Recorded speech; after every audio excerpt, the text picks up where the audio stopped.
I'll never forget the moment my whole world shifted. There I was, standing in my black dress at Peaceful Rest Funeral Home, tears still wet on my cheeks from saying goodbye to my Robert after 47 years of marriage. The choir from Mount Zion Baptist had just finished singing Precious Lord, and folks were gathering in the reception hall for the repast. I'd stepped into the hallway to catch my breath, to have just one moment alone with my grief, when I heard her voice coming from around the corner. Crystal, my daughter-in-law. The woman my son Darnell had married 8 years ago, against my better judgment. "Girl, I'm telling you, this couldn't have come at a better time," she was saying into her phone, her voice dripping with excitement that made my stomach turn. The old man finally kicked the bucket. "Now we just need to speed up this inheritance situation and get that old lady into a nursing home. I already got the brochures. Darnell's too soft, but I'll handle it. That house in Baldwin Hills? That's ours. I'm thinking we gut the whole thing, make it modern, maybe rent it out." My hand flew to my mouth.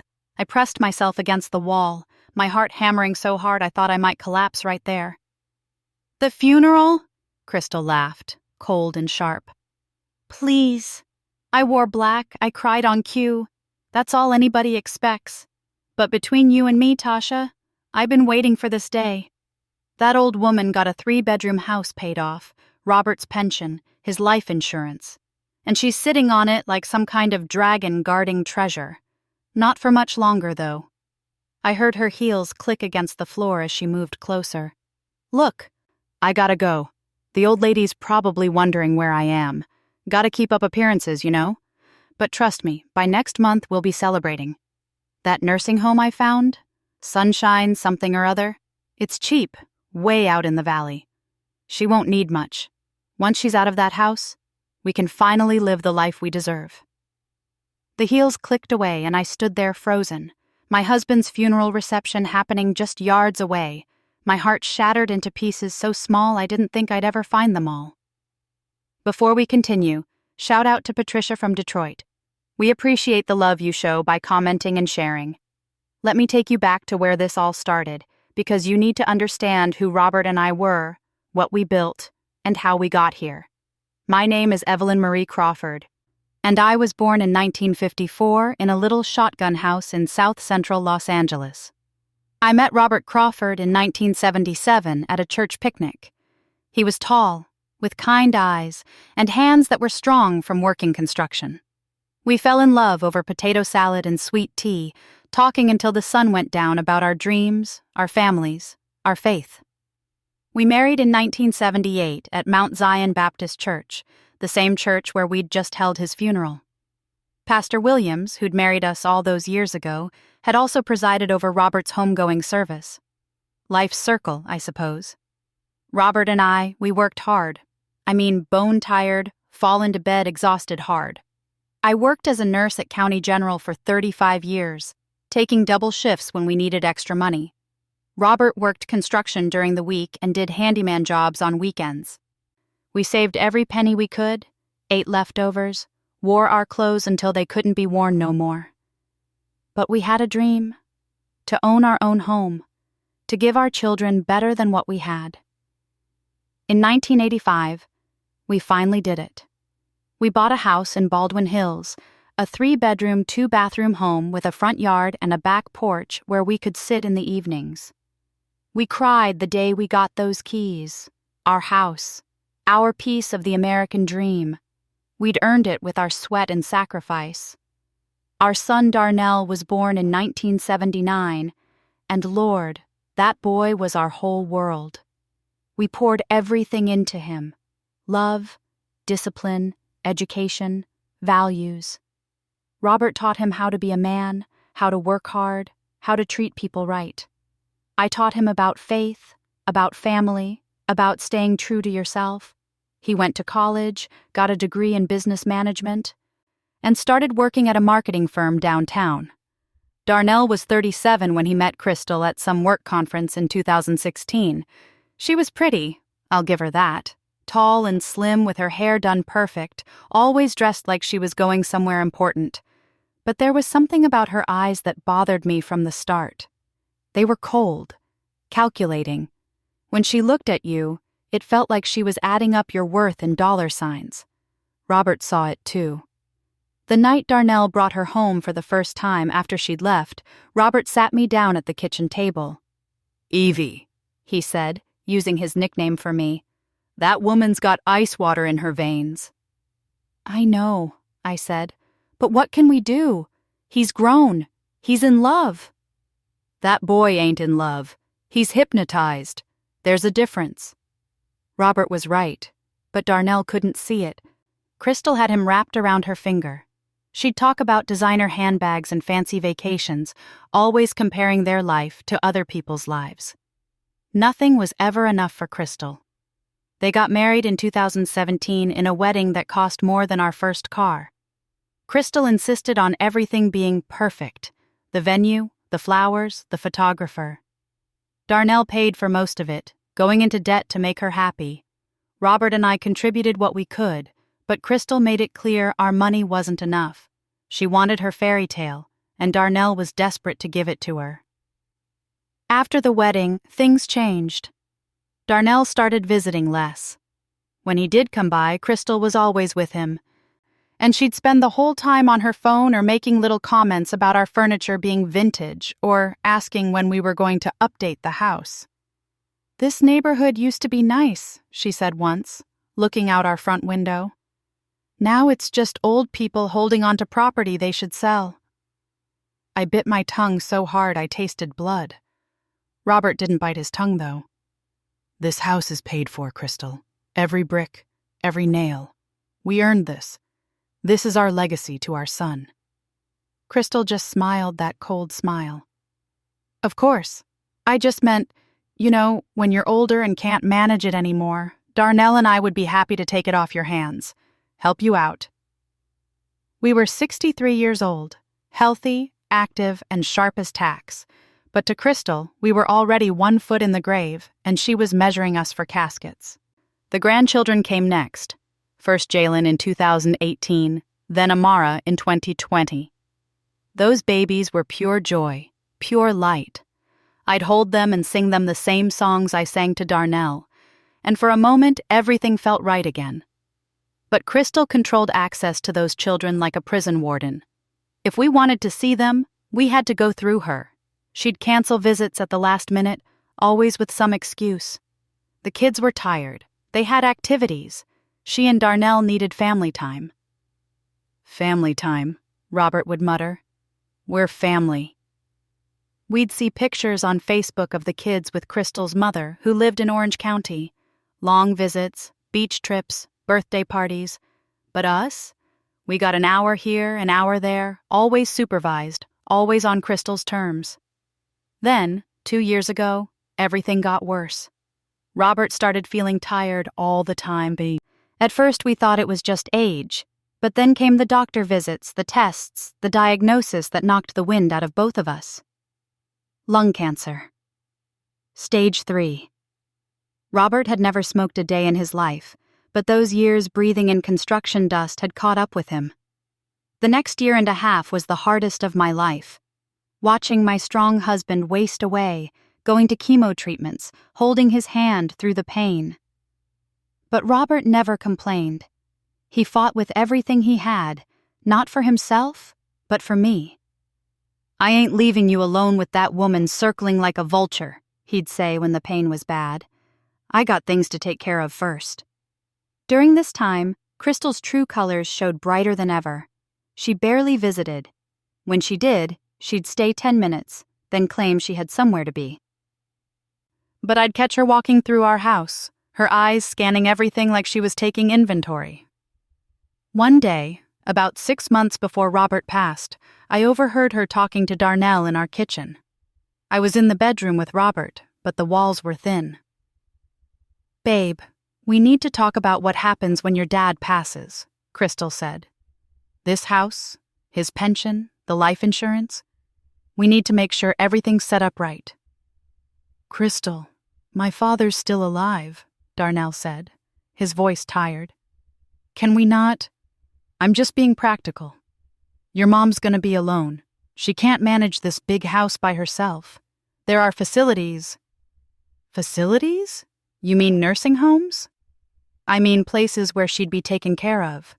And Jalen needs his own room. Amara, too. This house has 3 bedrooms. It's perfect for us. This is my parents' house. And it'll be yours when they're gone. I'm just thinking ahead. Planning. Someone has to. I heard Darnell sigh, and my heart broke for him. He was caught between the woman he loved and the parents who raised him. But he was weak. He'd always been a peacemaker, avoiding conflict even when he should stand up. Robert heard it too. That night, when I thought he was sleeping, he opened his eyes and looked at me. Evie, I need you to call Walter tomorrow. Walter Johnson was Robert's childhood friend and a lawyer who'd done well for himself. Why? I asked, though I knew. Because I need to make sure you're protected. I need to make sure that woman doesn't take everything we worked for the minute I'm in the ground. The next day, Walter came to the house. He and Robert talked for 3 hours behind closed doors. When Walter left, he hugged me tight. Don't worry, Evelyn. Robert's making sure you're taken care of. I didn't ask questions. Robert was tired, and I trusted him. We'd been together 45 years by then. He'd always protected me, always provided. I had faith he was doing what was right. 3 months ago, Robert's condition worsened. The cancer had spread to his bones. He was in pain all the time, even with the medication. Hospice nurses came to the house helping me care for him. Pastor Williams visited every week, praying with us, reminding us that death wasn't the end for believers. Darnell came more often during those final weeks, and I was grateful. He'd sit with his father, hold his hand, tell him about Jalen's soccer games and Amara's dance recitals. Crystal came less, always with an excuse. The kids might get scared. She couldn't handle seeing him like this. She had a work thing. But I saw through it. Death made Crystal uncomfortable because it reminded her that we were people, not just obstacles between her and a house in Baldwin Hills. Robert passed on a Tuesday morning in September. I was holding his hand singing Amazing Grace softly when he took his last breath. The hospice nurse said it was peaceful, that he wasn't in pain at the end. I'd like to believe that. The funeral was planned quickly. Pastor Williams helped me with everything. The church ladies brought food. The choir prepared songs. Robert had been loved in our community, and people wanted to honor him. The service was beautiful. Over 200 people came to pay their respects. People Robert had worked with, folks from the church, neighbors we'd known for decades. Darnell gave a eulogy that made me cry, talking about what a good father Robert had been, how he'd taught him to be a man. Crystal sat in the front row in a black designer dress, dabbing at her eyes with a tissue. To everyone else, she looked like a grieving daughter-in-law. But I'd caught her checking her phone during the service, seen her whispering to Darnell about logistics at the cemetery. And then, at the repast, I'd stepped into that hallway for just a moment of peace, and I heard her true self come out. Her voice dripping with greed and contempt, planning my future like I was already dead too. I stood in that hallway, my whole body shaking, tears streaming down my face for new reasons now. My Robert was gone, and the woman my son had married was already planning to throw me away like garbage. But then I remembered something Walter had said, something about Robert making sure I was protected. I dried my eyes, straightened my back, and walked into the reception hall. I smiled at folks, accepted their hugs and condolences, and played the grieving widow. But inside, something had shifted. A strength I didn't know I still had was rising up. Crystal thought she was dealing with a helpless old woman. She thought Robert's death meant she'd won. She had no idea what my husband had done to protect me. No idea what was coming for her. The will reading was scheduled for Friday, 3 days after the funeral. Walter had called to let me know. Just family, he'd said. Me, Darnell, and Crystal. I could hardly wait. The 3 days between Robert's funeral and the will reading felt like the longest of my life. I walked through my house touching things, the couch Robert and I had saved up for, the pictures on the walls showing our life together, the kitchen table where we'd shared 47 years of meals and conversations. Every corner held a memory, and Crystal wanted to take it all away. I didn't sleep much. Every time I closed my eyes, I heard her voice. Speed up the inheritance. Put the old lady in a nursing home. Old lady, like I wasn't even human. Like the 69 years I'd lived, the love I'd given, the work I'd done meant nothing. But I wasn't just grieving anymore. I was getting ready for war. Wednesday morning, my best friend Dorothy came by. We'd known each other since nursing school, back when we were both young women with dreams and strong backs. Now we were both widows. She'd lost her James 5 years ago to a heart attack. "How you holding up, Evie?" she asked, setting a sweet potato pie on my counter. Dorothy knew pie fixed everything, or at least made things a little more bearable. "I'm managing," I said, putting on the kettle for tea. Dorothy gave me a look. She could always see through me. "No, you're not. What's going on?" I broke down and told her everything. About overhearing Crystal at the funeral, about the nursing home plans, about feeling like my own family was trying to erase me before Robert's body was even cold in the ground. Dorothy's face went from shocked to angry to determined. "That evil, scheming little—" She caught herself. "Evie, please tell me Robert knew what kind of woman she was." "He knew," I said, "and he did something about it. Walter's reading the will on Friday." "Walter Johnson? You're Robert's friend? The lawyer?" I nodded. Dorothy smiled, and it was the kind of smile that said she knew justice was coming. "Then that girl is in for a surprise. Robert Crawford didn't play about you. Never did." She was right. Robert had loved me fiercely, protected me always. Even in death, he was still taking care of me. Thursday, Pastor Williams stopped by. He'd been checking on me every day since the funeral, bringing food from the church ladies, making sure I wasn't alone too much. "Sister Evelyn, the church family is praying for you," he said, sitting in Robert's favorite chair. It hurt to see someone else there, but also felt right. Robert would have wanted the pastor to feel at home. "I appreciate that, Pastor. I really do. How's Darnell doing? And Crystal?" I hesitated. Pastor Williams had married them, had counseled them, but he was also wise, and he knew people. "Pastor, can I be honest with you?" "Always." "I don't think Crystal married my son for love. I think she married him for what he could give her. And now that Robert's gone, she's circling this house like it's already hers." Pastor Williams sighed. He didn't look surprised. "I've seen it before. People who confuse what someone has with who someone is. But remember, Sister Evelyn, vengeance belongs to the Lord.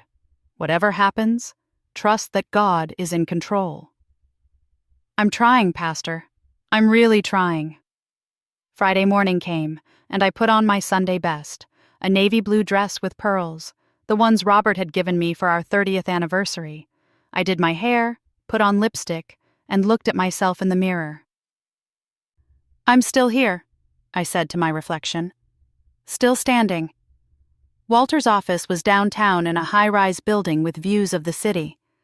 I'd been there once before, years ago, when Robert and I updated our wills after Darnell was born. The lobby was all marble and glass, the kind of place that made you stand a little straighter. Darnell met me at the elevator. He looked tired, like he hadn't been sleeping either. He hugged me, and I held him tight. My baby boy who was 45 years old but still needed his mama. "How you doing, Mom?" he asked. "Day by day," I said. "How are the kids?" "They're good. They miss Grandpa." His voice cracked a little. Crystal stepped off the next elevator, looking like she was going to a fashion show in a cream-colored suit and heels so high, I don't know how she walked. She barely looked at me. "Let's get this over with," she said to Darnell. "I have a hair appointment at 2. My husband wasn't even buried a week, and she had a hair appointment. I prayed for patience. Walter's secretary led us to a conference room with a long table. Walter was already there, a man in his early 70s with silver hair and kind eyes. He stood when we entered. "Evelyn," he said, hugging me. "I'm so sorry for your loss. Robert was my brother in every way that mattered." "Thank you, Walter." He shook Darnell's hand and nodded politely at Crystal, who was already pulling out her phone. "If everyone could take a seat, we'll begin," Walter said, his voice shifting to professional mode. We sat, me on one side of the table, Darnell and Crystal on the other. Walter sat at the head, a folder in front of him. "First, let me say this is never easy. Robert was very clear about his wishes, and he made sure everything was in order. This will was last updated 6 months ago, and it was witnessed and notarized according to California law." 6 months ago, right after Robert heard Crystal talking about nursing homes in our kitchen. Walter opened the folder and began to read. "I, Robert James Crawford, being of sound mind and body, do hereby declare this to be my last will and testament." He went through the basic legal language, then got to the specifics. "To my beloved wife, Evelyn Marie Crawford, I leave the house at 427 Hillside Drive, Baldwin Hills, California, in its entirety. The property is paid in full and shall remain solely in her name for the duration of her life. Upon her death, the property will pass to our son, Darnell Robert Crawford, with the following conditions." I saw Crystal sit up straighter, her eyes locked on Walter. "The house may only be inherited by Darnell if he is living in it as his primary residence at the time of Evelyn's passing. If Darnell is not living in the house, or if Evelyn has been removed from the house against her will, the property will be donated to Mount Zion Baptist Church to be used as housing for elderly church members in need." Crystal's mouth fell open. "What?" Walter continued, his voice steady. "I also leave to Evelyn my entire pension, all bank accounts, investment accounts, and my life insurance policy totaling $450,000. These assets are hers alone and cannot be accessed or claimed by anyone else." "This is ridiculous," Crystal said, her voice rising. "That money should go to Darnell. He's the son." "He's the heir." "Let him finish," Darnell said quietly. Walter looked at Crystal over his reading glasses. "Mrs. Crawford, please let me complete the reading." He turned back to the document. "To my son, Darnell Robert Crawford, I leave my tools, my truck, my personal effects, and $50,000 from my life insurance policy to be held in trust for his children's education. I love my son, but I know he is under the influence of someone who does not have his or his mother's best interests at heart." The room went silent. You could have heard a pin drop. Walter continued. "I have added a specific clause regarding my daughter-in-law, Crystal Marie Crawford. In the event that Crystal attempts to remove Evelyn from the family home, contests this will, or takes any legal action to claim Evelyn's inheritance, she will forfeit any and all future claims to the Crawford family estate. Furthermore, if evidence arises that Crystal has mistreated, neglected, or attempted to institutionalize Evelyn against her will, Darnell's inheritance will be placed in trust for his children, with Evelyn as the trustee, until the children reach age 30. Crystal shot to her feet. "This is insane! You can't do this!" "Robert did it 6 months ago, and it's completely legal," Walter said calmly. "He was dying. He was on medications. This will can be contested on the grounds of mental incompetence." Walter pulled out another document. "I anticipated that argument. Here is a letter from Robert's oncologist, Dr. Kenneth Harris, and a psychiatric evaluation performed at Robert's request, both dated the same day as the will. Both confirm that Robert was of sound mind, fully understood his decisions, and was not under any undue influence. I also have video testimony from Robert explaining his reasoning." "I want to see it," Crystal demanded. "That's not how this works," Walter started. "Show it," I said. My voice was quiet, but firm. "Let her see what my husband thought of her." Walter looked at me, then nodded. He pulled out a laptop and turned it toward us. The video started, and there was my Robert, sitting in Walter's office, looking thin but clear-eyed and determined. My name is Robert James Crawford, and I'm making this statement of my own free will, he said on the screen. I know what I'm doing, and I know why I'm doing it. I'm dying, and I need to make sure my wife is protected from someone who sees her as an obstacle instead of a person. Crystal's face went pale. I've watched my daughter-in-law, Crystal, for 8 years now. I've seen how she looks at our house, our belongings, our money. I've heard her talk about putting Evie in a nursing home, about taking what we built. My son loves her, and I pray he'll see the truth one day. But I can't let that woman destroy my wife's life after I'm gone. Robert leaned forward on the screen, his eyes intense. Evelyn and I worked for 47 years for what we have. We earned every brick in that house, every dollar in that bank account. That house is my wife's home, and she will live in it with dignity and peace until the day she chooses to leave it. Not one day before. The video ended. Crystal was shaking with rage. This is discrimination. This is elder abuse. He's controlling from beyond the grave. This is a man protecting his wife, Walter said. And it's ironclad. Darnell! Crystal turned to her husband, her voice shrill. Say something! This is your inheritance. She's stealing it from you. Darnell was staring at the laptop screen where his father's face had been. Dad knew, he said softly. He knew what you were planning. What I was? Are you seriously taking their side right now? After everything I've done for this family? What have you done, Crystal? Darnell's voice was getting stronger. Tell me what you've done besides spend money we don't have and complain about everything. I gave you children? Our children. And you keep them away from my mother like she's some kind of stranger. My dad just died, Crystal. He's been dead less than a week. And you're already talking about inheritance? Someone has to be practical. Practical? Darnell stood up. I heard you on the phone at the funeral. Yeah, I heard you. Talking about nursing homes and gutting my parents' house. My father's body wasn't even buried yet. Crystal's eyes went wide. She'd been caught, and she knew it. You don't understand. I understand perfectly. Darnell looked at me, and I saw tears in his eyes. Mom, I'm so sorry. I'm so sorry. I reached across the table and took my son's hand. It's okay, baby. It's not okay, Crystal screamed. None of this is okay. That house should be ours. That money should be ours. She's old. She doesn't need all of that. The mask had finally fallen completely off. The woman who'd played the perfect daughter-in-law at the funeral was gone. And what was left was pure greed and ugliness. Mrs. Crawford, Walter said, his voice cold now. I suggest you leave my office before you say something that will be used against you in court.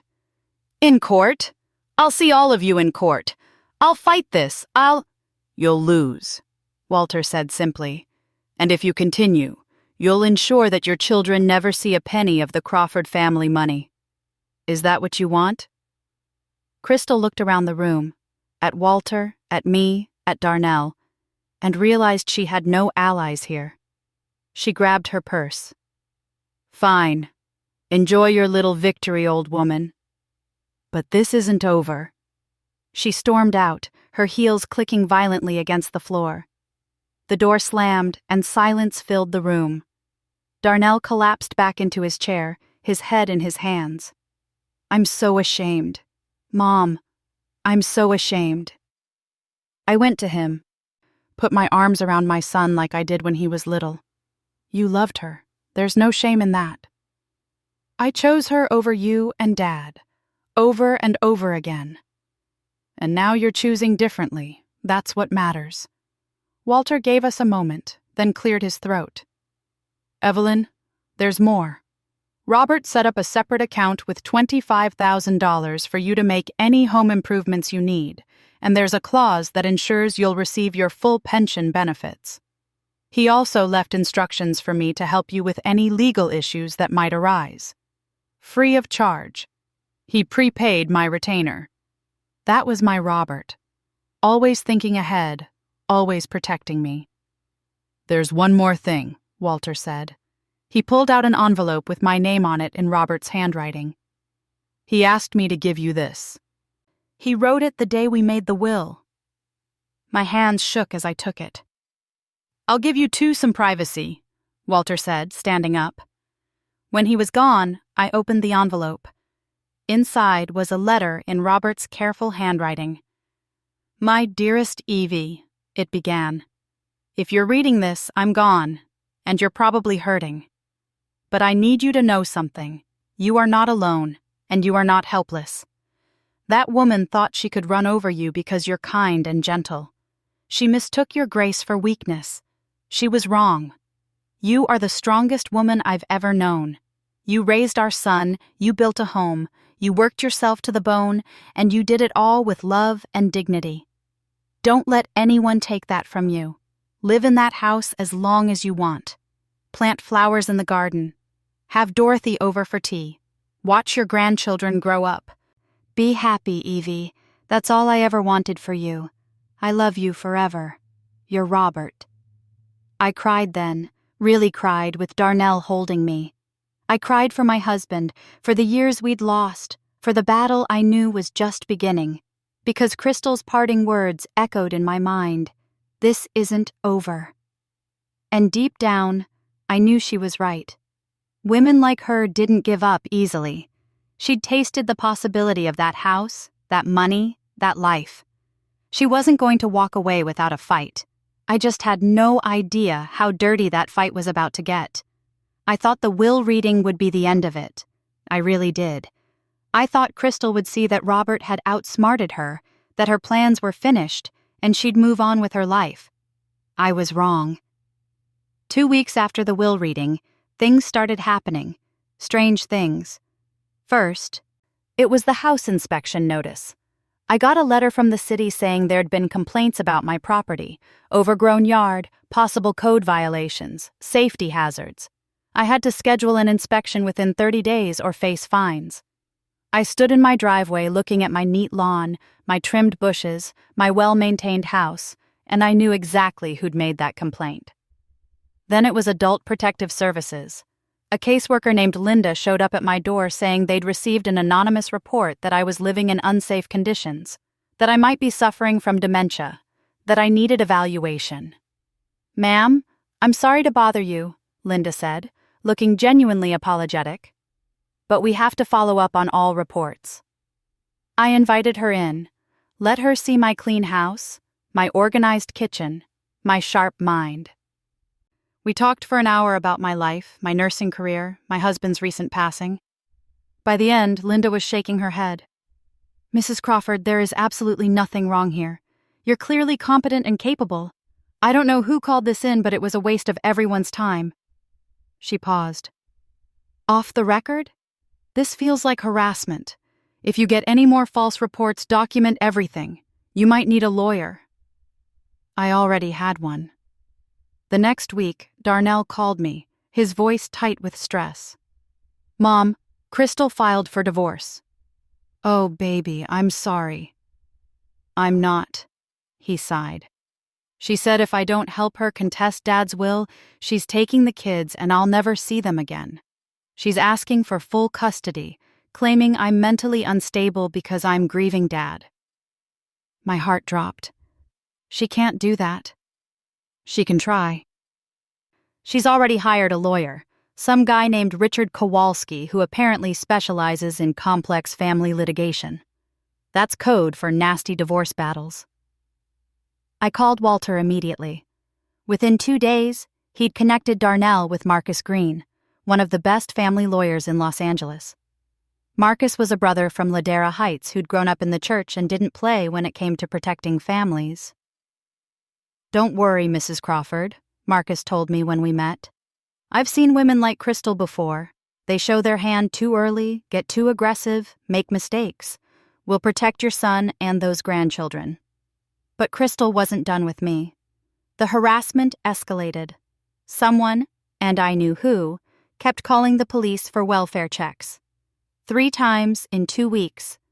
Officers showed up at my door because of concerned neighbor reports that I was confused, wandering, might be a danger to myself. Each time the officers were professional and kind, and each time they left shaking their heads at the waste of their time. "Ma'am, you're clearly fine," one young officer said. "But someone really wants to make trouble for you. Be careful." Dorothy came over every day now, sometimes bringing other ladies from the church. Sister Ruth, Sister Patricia, Sister Joyce. They formed a protective circle around me, making sure I was never truly alone, documenting every incident, every phone call, every piece of harassment. "That girl done messed with the wrong one," Sister Ruth said, sitting at my kitchen table with her notebook where she tracked everything. "She thinks she's slick, but God don't like ugly." Pastor Williams addressed it from the pulpit one Sunday without naming names. "There are some folks who think the elderly are easy targets, who think kindness is weakness and age is disability. But I'm here to tell you, our elders are protected by this church family. Touch one of ours, and you touch all of us." The congregation said amen so loud it rattled the windows. But the worst came a month after the will reading. I got a certified letter. Crystal was suing me for financial elder abuse and undue influence, claiming that I had manipulated Robert into changing his will while he was dying, that the money and house should go to Darnell and therefore to her as his wife. I sat at my kitchen table holding that letter, and for the first time since Robert died, I felt truly afraid. Not because I'd done anything wrong, but because I knew how expensive legal battles could be, how exhausting, how they could drain you even when you were innocent. Walter came over that same evening. "Evelyn, don't panic. This is exactly what Robert prepared for. We have the medical documentation, the psychiatric evaluation, the video testimony. We have witnesses. This lawsuit is frivolous, and her lawyer knows it." "Then why file it?" "To drain your resources, to stress you out, to make you so miserable you'll give up and give her what she wants." He leaned forward. "But here's what Crystal doesn't know. Robert set aside money specifically for your legal defense. She can't bankrupt you. And more importantly, by filing this lawsuit, she just violated the will's conditions. She's attempting to claim your inheritance through legal action, which means she's forfeited any future claims to the Crawford estate. She just disqualified herself." A slow smile spread across my face. My Robert thought of everything. He sure did. The court date was set for December, 3 months after Robert's death. Those 3 months were hard. Crystal launched a social media campaign, posting on Facebook about how I'd stolen her children's inheritance, how I was a greedy old woman keeping money from my own grandchildren. Some people who didn't know the truth believed her. I got nasty messages, cruel comments, but more people knew the truth. The church community rallied. Dorothy and the sisters responded to every post with facts, with character testimonies about me and Robert. Pastor Williams posted a message about honoring elders and not bearing false witness. The tide of public opinion shifted, and Darnell, my sweet son, finally found his backbone. He posted a long message telling the truth, that his father had protected his mother from his wife's greed, that he supported his mother completely, that Crystal had shown her true colors, and he was ashamed he hadn't seen it sooner. Crystal's response was to double down. She tried to get a restraining order claiming Darnell was harassing her. It was denied. She tried to freeze his access to their joint bank accounts. Marcus blocked it. She tried to keep him from seeing Jalen and Amara. The judge ordered shared custody pending the divorce. The first weekend Darnell brought my grandchildren to see me, I cried. I hadn't seen them in 2 months, and they'd grown so much. "Grandma!" Amara ran into my arms. She was 7 now, with her hair in 2 puffs, wearing a pink dress. "Hey, Grandma," Jalen said, more reserved at 9 years old, but his eyes were wet. "I missed you. I missed you too, baby. Both of you."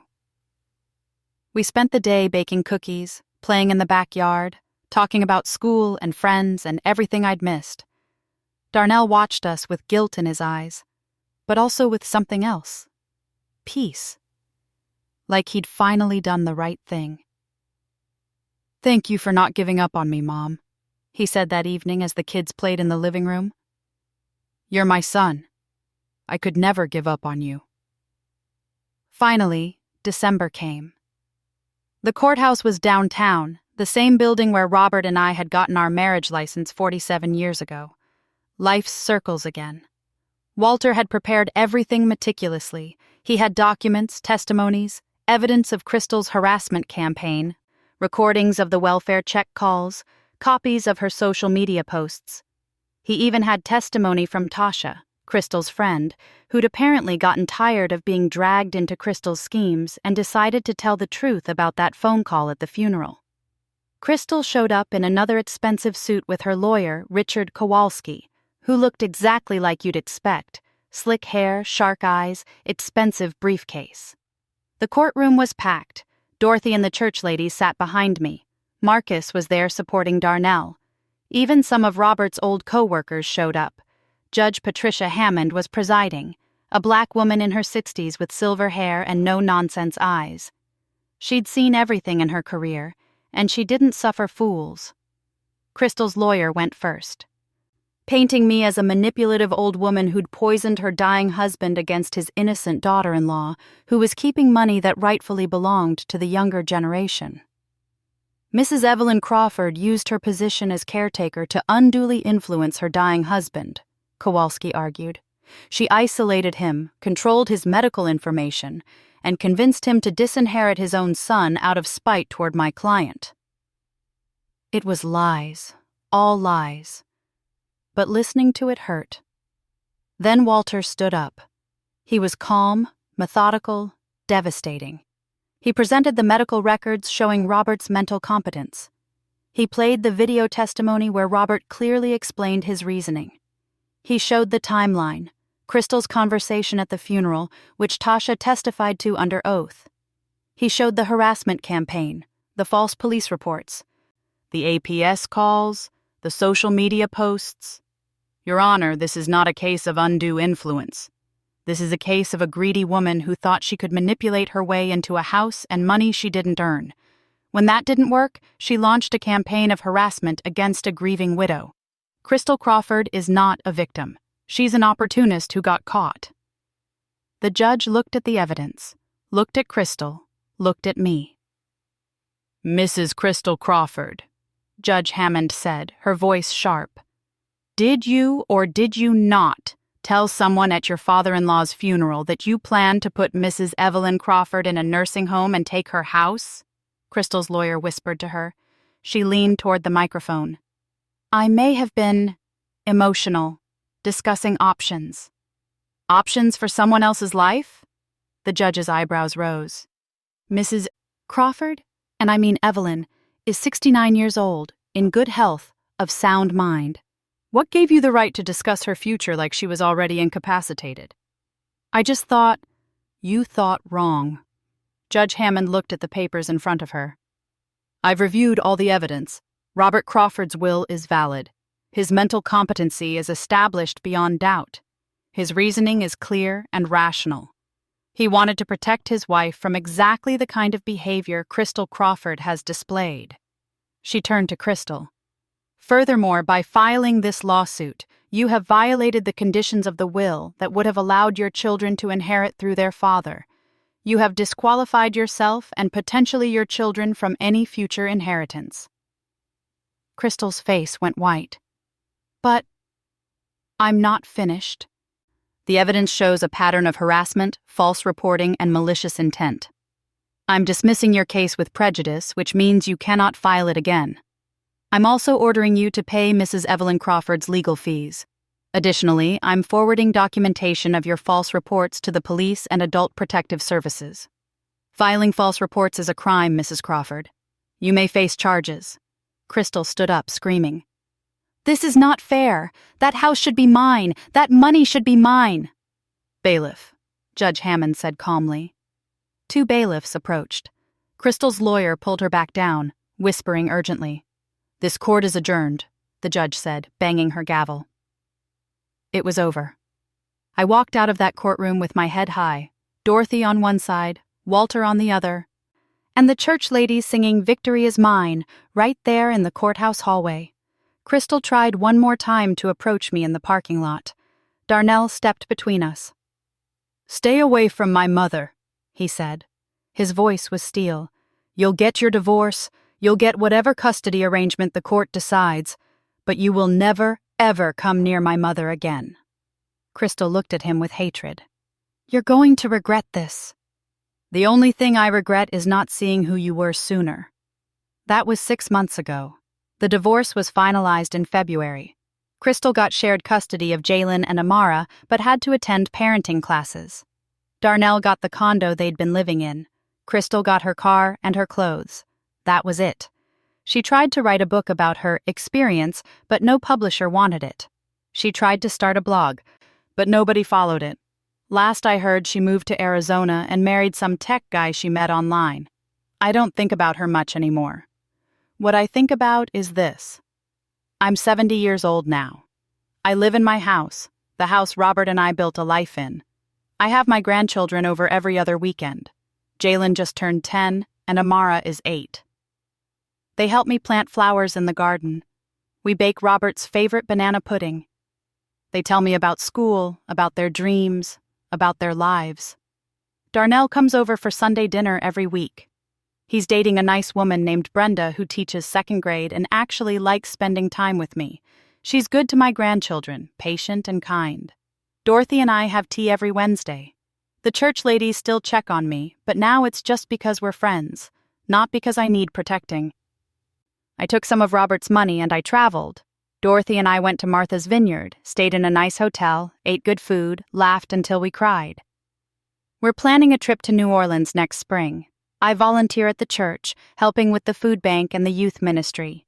I tutor kids in the neighborhood who need help with reading. I live my life with purpose and dignity. Some nights I sit on my back porch, looking at the stars, and I talk to Robert. I tell him about the grandchildren, about Darnell finding himself again, about how his plan worked perfectly. "You protected me," I whisper to the night air. "Even when you were dying, you were still protecting me." And I swear sometimes I can feel him there, feel his love surrounding me like a warm blanket. Crystal thought I was just an old lady she could push aside. She thought my kindness meant I was weak, that my age meant I was helpless. She learned different. She learned that behind every strong family is an even stronger woman, and that you don't mess with a woman who's survived 69 years on this earth, who's loved and lost, who's worked and sacrificed, who's raised children and buried a husband. I'm still here, still strong, still living in my house on my terms, with my dignity intact. And that, more than anything, is the sweetest victory of all. My name is Evelyn Marie Crawford, and I am not an obstacle. I am not helpless. I am not invisible. I am a woman who loved and was loved. I am a mother, a grandmother, a friend, a survivor. I am a testament to the power of standing your ground, of trusting in protection that goes beyond the grave, and of knowing your worth even when others try to diminish it. And I'm going to live in this house, surrounded by love and memory and grace, for as long as God gives me breath. Crystal wanted to speed up my ending. Instead, she gave me a new beginning. And honey, I plan to make the most of every single day of it. Thanks for listening. Don't forget to subscribe and feel free to share your story in the comments. Your voice matters.